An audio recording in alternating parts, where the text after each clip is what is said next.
వీక్షకులందరికీ నమస్కారం.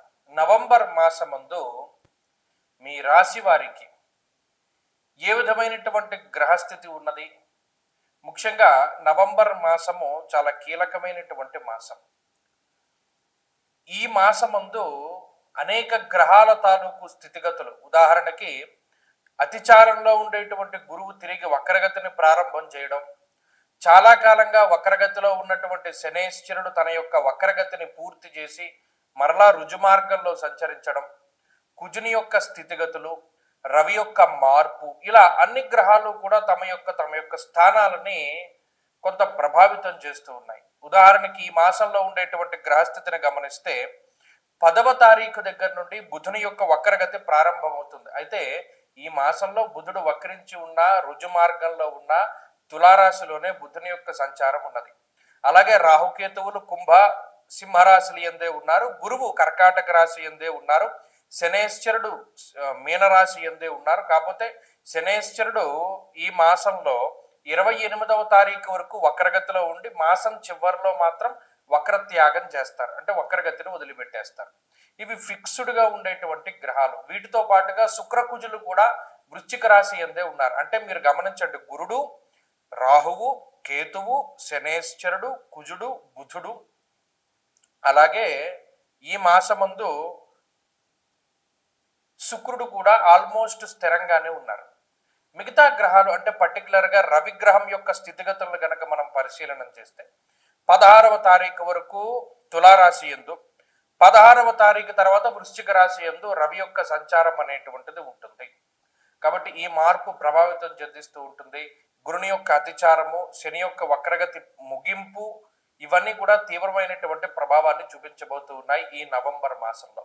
కాబట్టి ఇటువంటి గ్రహ సంచారాన్ని అనుసరించి మీ రాశి వారికి ఏ విధమైనటువంటి ఫలితాలు కలగబోతూ ఉన్నాయి అనేటువంటి విషయాన్ని చాలా క్లుప్తంగా ఈ వీడియోలో మనం తెలుసుకునేటువంటి ప్రయత్నం చేద్దాం.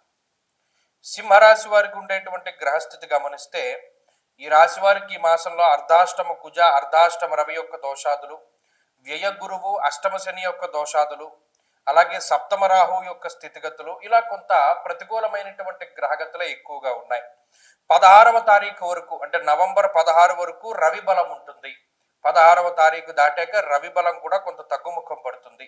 ఇక బుధ శుక్రులు మార్చి ఒక్కొక్కసారి ఒక్కొక్కరు యోగించేటువంటి పరిస్థితులు ఉన్నాయి. మొత్తం మీద ఏంటి అంటే సింహరాశి వారికి ఇది అంత అనుకూలమైనటువంటి మాసము కాదు. ఎందువల్ల? మరి దీర్ఘ సంచార గ్రహాలన్నీ వ్యతిరేకాలు అయిపోయాయి కదా. అటు గురుబలం లేదు, రాహు బలం లేదు, శని బలం లేదు. సరిపోని బలాలు లేవు అనుకుంటే అవి ప్రతికూలమైన స్థానాల్లో ఉన్నాయి. అష్టమంలో శనేశ్వరుడు, వ్యయమందు గురుడు. మరలా ఇక్కడ ప్రధానమైన సమస్య ఏంటి? మొన్నటి వరకు యోగించినటువంటి కుజుడు అర్ధాష్టమ స్థానమందు, అర్ధాష్టమ కుజునిగా ఆయన కొంత ఇబ్బంది పెట్టేటువంటి పరిస్థితుల్లో ఉన్నారు. మరది ఇబ్బందికరమైనటువంటి అంశము కాబట్టి ఆ కుజుని యొక్క స్థితిగతులు, అలాగే ఈ రాహువు శనేశ్వరుడు కొంత అనుకూలమైనటువంటి పరిస్థితులను ఇవ్వరు. ఈ విషయాన్ని దృష్టిలో పెట్టుకోవాలి. అలాగే ఇంకొక విషయం ఏంటి అంటే భాగ్యహాని, భయం, క్రూరం, బంధువైరం, ధనక్షయం అన్నది శాస్త్రం.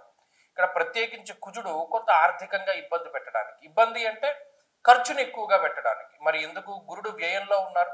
శుభమూలో వ్యయశ్చైవ, గురుడు శుభమూలకంగా ధనాన్ని ఖర్చు పెట్టించడానికి వాటికి కారకుడు.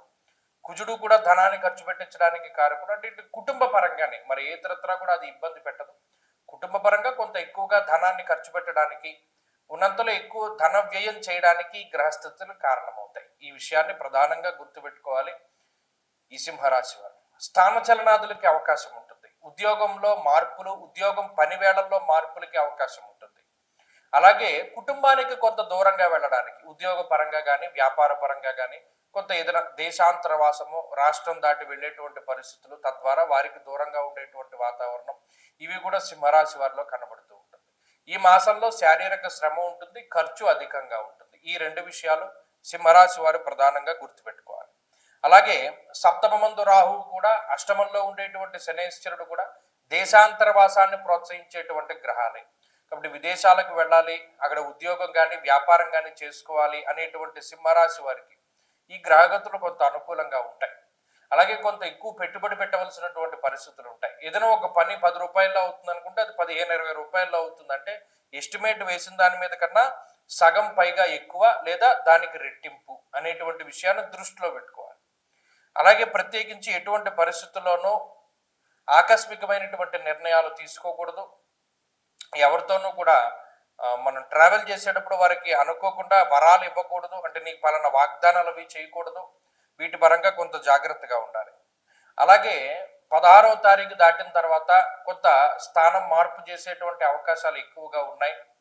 కుటుంబానికి దూరంగా వెళ్ళేటువంటి పరిస్థితులు, లేదా ఏదైనా తీర్థయాత్రలు, లేదా ఏదైనా టూర్లు ఏవి ప్లాన్ చేసుకుంటే అవి వాయిదా వేసుకునేటువంటి పరిస్థితులు, కుటుంబంతో ఏదైనా ఒక ప్రాంతానికి వెళదాం అనుకుంటే అవి వాయిదా పడేటువంటి పరిస్థితులు ఇవి ప్రత్యేకంగా కనబడుతూ ఉన్నాయి.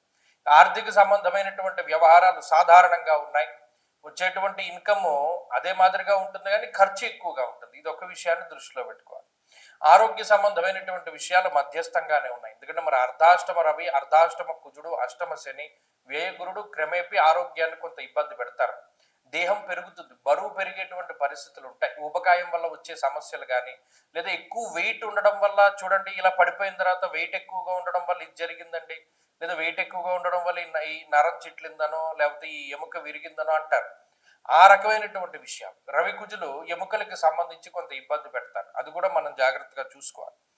జారడం, ఏదైనా పాకుడు లాంటి ప్రదేశాల్లో జారుతూ ఉండడం, అలాగేనేమో ఎండ తీవ్రతకి ఇబ్బంది పడుతూ ఉండడం, స్కిన్ ప్రాబ్లమ్స్, ఇటువంటి వాటికి అవకాశం ఉంటుంది.